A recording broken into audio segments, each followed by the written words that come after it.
YouTube, what the crap's going on? HeirofCarthage here, and I'm going to be casting some tournament gameplay between Dark Admiral and Prussian Prince.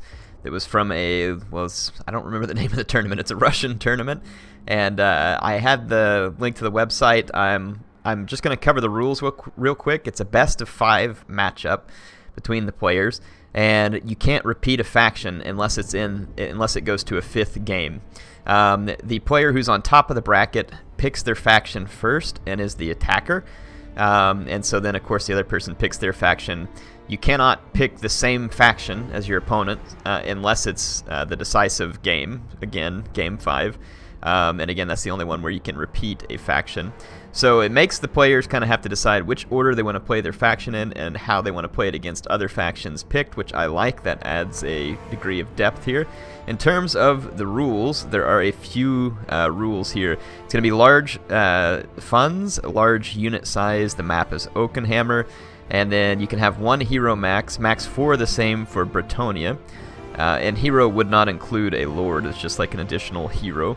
Max 3 demigryph knights, max 12 melee infantry if you're the Greenskins, and max of 8 flying units. It does say that fire by arrows and artillery is considered an attack, and that's pretty much all the important rules to these replays. So again, you're going to be seeing the Prussian Prince versus Dark Admiral. Their first match, the Prussian Prince is going to be playing as the Dwarfs, and Dark Admiral is going to be playing as the Vampires. I will see you there. So here we are loading in. You can see the armies of each player. As expected, Crypt Horrors mixed with infantry, and interesting pick, there is no von Karstein by the vampire player, and that's because death mages were limited to 1. So you've actually got the Vampirus on her Hellsteed. She's going to be the death mage, and then carrying the lore of vampires here is going to be a wizard also on a Hellsteed. And like I said, you all saw the armies in the load-in screen, but you got 4 gyrocopters with brimstone guns here, and they're going to be opening fire immediately on the vampire army. The vampires' only counter to this is their own flying units, which is going to make that interesting. You can see 2 quarrelers up front for the Prussian Prince, a line of miners with blasting charges, obviously intended to do a lot of damage. You've got Ungrim Iron Fist and a Rune Smith, and then 3 hammerers and a long beard. So winning as the Dwarves is going to be an uphill battle for the Prussian Prince. I do not know Dark Admiral. I've not watched him play before, but I do know that the Prussian Prince is a great all-around Total War player, has very good micro, has played some StarCraft in the past, and still does, I think, probably to some extent. So he can micro an army around very well. He's usually pretty pragmatic and crafty with his picks as well. So he's usually picked an army that he feels will be a nice counter to what he's expecting to come up against. Giving chase to the gyrocopters here is the Vampirus. She's being shot at by other gyrocopters and led on. You can see Crypt Horrors going ahead and flooding in on this flank. And very nice micro here. Prussian Prince gets the blasting charges off. He's going to disrupt their charge, cause a lot of damage in the process. So this is going to really help slow down the incoming charges for the Vampires. Wow. Those fire effects really cripple my frame rates.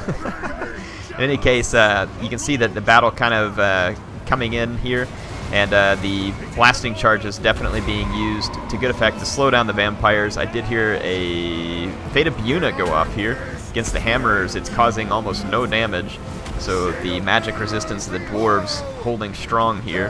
The gyrocopters are doing immense damage to certain units. This Crypt Horror took some major damage before combat. Hammerers, of course, are meant to dish out the damage, while the cheaper units are meant to kind of hold. So you can see here the units locked in combat. Crypt Horrors over here smashing into these hammers. The hammerers can dish out a lot of damage, but they are up against some very tall odds. The Grave Guard with great weapons is going to be dishing out some great armor-piercing damage. There was a magic missile into the Rune Smith there. Nicely done.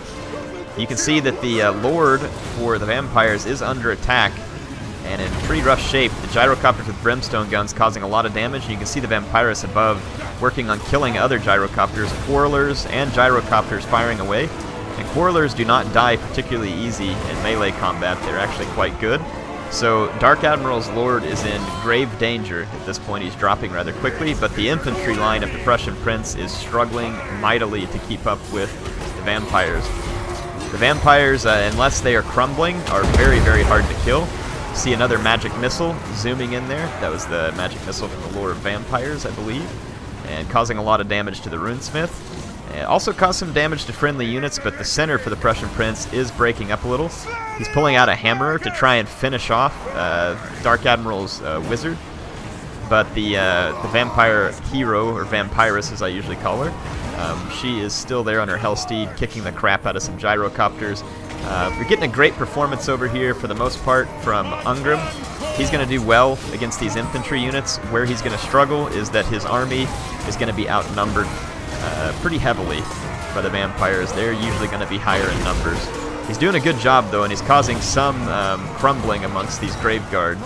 Crypt Horrors coming in though. And again, you can see the gyrocopters above, and then the Karen Wraiths here actually coming in. That's going to be a pretty brutal combination with the Crypt Horrors. We've seen that in the Death Star formation, and it is going to be a nice way to help counteract hammers. You can see the poison attack from the Crypt Horrors helping to mitigate the damage that the hammers are capable of inflicting, and also slowing down Ungrim just a little bit. A nice fight from the Prussian Prince so far, but he is starting to get overwhelmed by numbers. We'll see whether or not he can make it right. But right now he's unable to kill this vampiress on her Hellsteed, and the gyrocopters keep firing at her, but they're just not causing a lot of damage. I don't know if they're missing or what. Nice rear charge there from the vampiress, and she is going to be hurting dwarf morale quite badly here. You can see the leadership getting pretty low even on the hammers. Obviously not a problem for the unbreakable Ungrim Iron Fist, Slayer King himself, but at this point you can see that the dwarves are being mopped up, and there is little that they can do. They have done some damage to the lady on the Hellsteed, but not enough that it's going to save the day at this point. So we'll just kind of get close in on the combat. You can see the dwarves being routed from the battlefield, Ungrim being the only one left to fight here. Let's see where he is at. Here he is with his giant mohawk, looking particularly good as usual, but yeah, he is in a bad position here. The Karen Wraiths are going to have armor piercing, the Graveguard are going to have armor piercing, and then everything else is just going to be hit point sponge. Prussian Prince is defeated in the first battle. Remember, it is a best of 5, so I will see you all back on Game 2. Alright, welcome to Game 2, well almost. This is the pre-Game 2, where Prussian Prince is going to be representing the Empire, and Dark Admiral is going to be representing the Greenskins. Now keep in mind, Dark Admiral is up 1-0. So Prussian Prince obviously going to be looking to win one here to even the score. We will see whether or not that happens. What are the strengths and weaknesses of these faction picks? The Empire, obviously nice all-around army. Not necessarily the world's best infantry, but they do have some good infantry, lots of good magic, lots of good support units in terms of flexibility. You've got all this melee cavalry, missile cavalry, lots of good stuff for the Empire to choose from, so the diversity and the different strategies available to the Empire are going to be pretty key for them. And then you've got the Greenskins, who have a ton of great infantry options, a little less solid in the skirmisher department, pretty good cavalry options, and a little bit of missile cav and some good monster options if needed, as well as a fairly affordable and effective artillery as needed. So let's jump into the battle, see what the players picked, and see how this one unfolds. So here we are loading into Game 2. You can see the armies. Prussian Prince's army, very unconventional, and a very strong infantry army for the Greenskins, probably expecting a slightly more conventional build from the Empire. And when I say unconventional, Prussian Prince pulled out all the stops here. We've got Outriders, regular Outriders mixed with Outriders with grenade launchers, and then he's got 4 Empire Knights, a steam tank, a light wizard, and I believe this is going to be an Empire Captain on an Imperial Griffin. The steam tank is going to sit back and act as mobile artillery, and it's going to start shooting at the giants that are being fielded by the Greenskins. Their Wolf Rider archers were actually in a pretty handy position to damage the grenade launcher Outriders at first, and let's just watch the carnage here. Outriders with grenade launchers, very effective versus infantry. The Greenskins, fairly reliant on infantry, so Prussian Prince bringing a definite, odd, but very specific counter build to what he figured the Greenskin player would bring, and it was an interesting choice to say the least. So let's check it out over here. I just missed it, but the Light Wizard got absolutely plugged by this Night Goblin Shaman using a missile from the lore of the Little Wa. And right there gets hit by another magic missile, so already Prussian Prince reeling with his light wizard being completely destroyed, turns around, fires a Shim's Burning Gaze straight into Azeg the Slaughterer, does some decent damage, but nowhere near the damage that was done to him, and he's going to be forced to flee. But he, like I said, one of the things that I've noted about Prussian Prince in the past is that he has usually very good micromanagement ability, and this army is going to require it. It's going to require him to kind of be all over the battlefield. He cannot afford mistakes. He's going to have to kite his troops properly and bait and switch the Greenskins into poor positions. Another magic missile coming out of the Goblin Shaman, impacting the Empire Captain. Very nice damage. That magic missile is absolutely brutal from the Night Goblin Shaman, and appears to be pretty accurate on top of all that. So, well done. You can see, though, the steam tank just sitting back and firing. Its target is still the giant, having inflicted significant damage. The giants will not be fast enough to catch any of these cavalry. So this was an all-in, all-or-nothing strategy from the Prussian Prince. And if it doesn't, it was either going to work or it's going to be a disaster. And so far, it's gone pretty good for him. There comes a Shim's Burning Gaze right into the anus of this giant, who's now covered in his own blood, having been... let's just say that he just got a nice colonoscopy from the light wizard there, and or colon cleansing would probably be a better way to say it.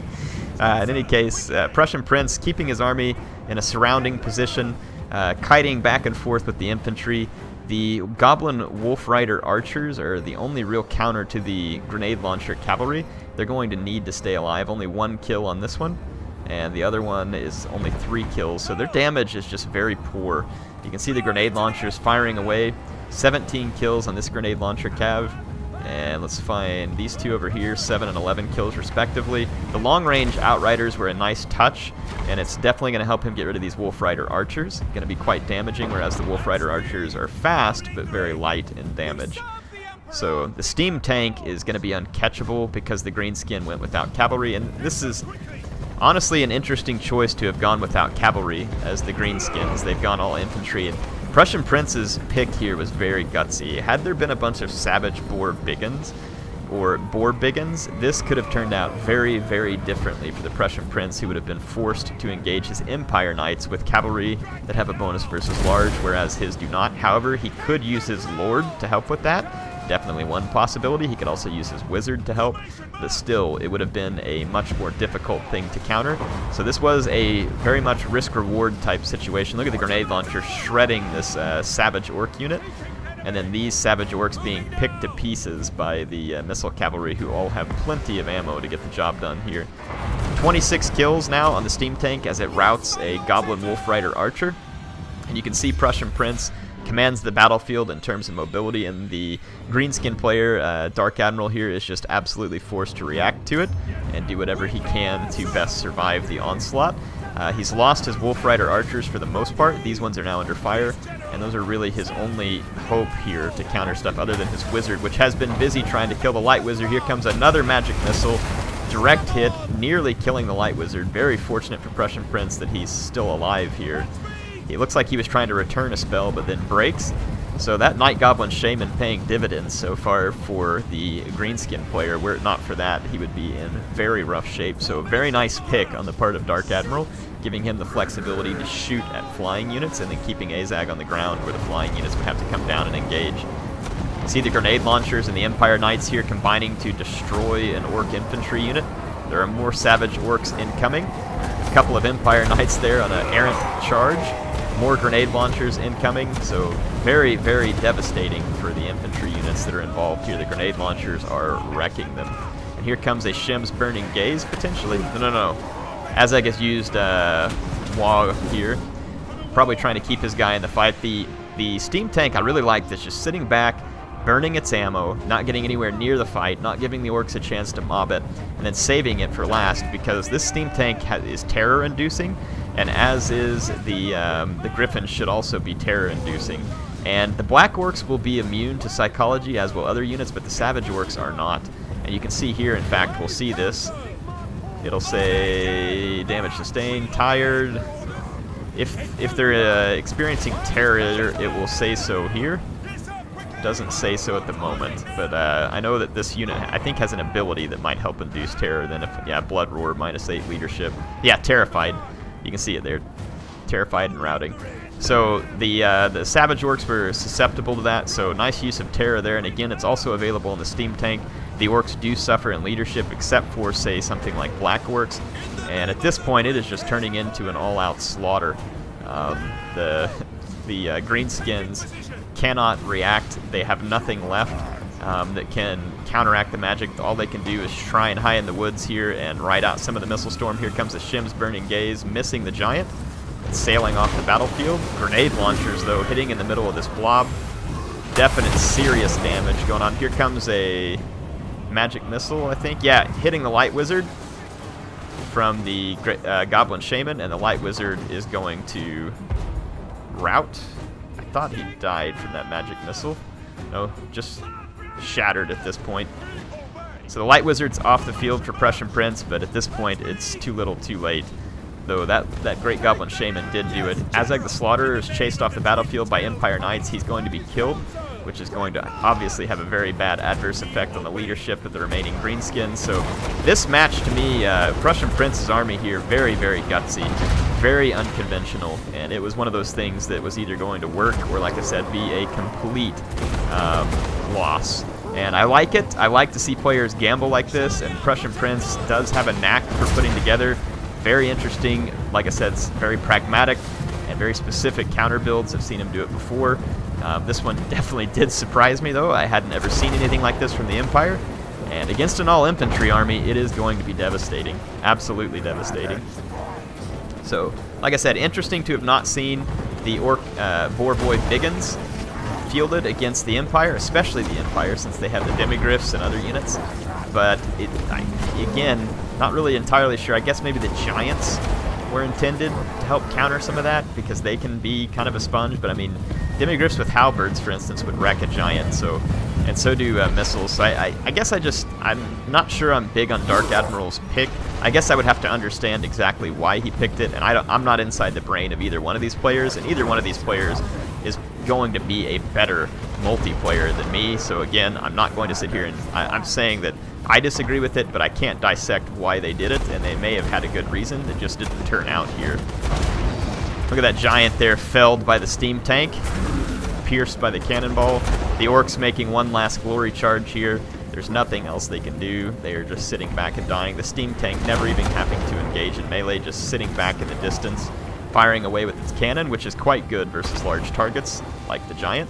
Steam Tanks are actually a pretty nice counter to Giants, as they can stay at a safe distance. The grenade launcher is brutal. The Giant, they're just taking a cannonball to the face. You can see the grenade launchers just working away. Really nice reload on these guys. They can do a ton of damage. They cannot shoot back versus air, so that's a definite weakness. The second Giant's down. The Imperial Griffin shredding into the Black Orcs. And now you should see an all-in charge by the Prussian Prince. Oh, the Giant just got knocked down. He's back up. Both are back up, so my bad. They weren't dead yet. Empire Knights smashing into the Black Orcs is going to do immense damage. Now, the Giant will do nice damage in return, but he's going to be quite low on health at this point. But I want to get some nice close-ups here in this fight. So, like I said, very much enjoyed this battle. Very nice pick for the Prussian Prince. He's going to be back in it, 1-0. There is no turning this around for the Greenskins at this point, no matter how much the Giant screams his bad breath into the Empire Knights, which the Empire Knights not particularly well suited at fighting large targets, by the way. But there is plenty here to help fell the Giants.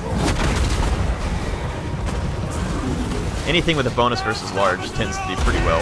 Let's look at those grenade launchers, man. Just absolutely savage. So yeah, the Black Orcs being surrounded, being repeatedly charged. You've got the Empire Captain swooping back in. The Steam Tank stays at a distance. It could have definitely been used to create terror here and use its steam turret. Or no, there it comes. Yeah, Steam Tank comes into battle, so it's going to be spreading terror there and causing a lot of melee damage. So nice to see it finally join the fight here as well.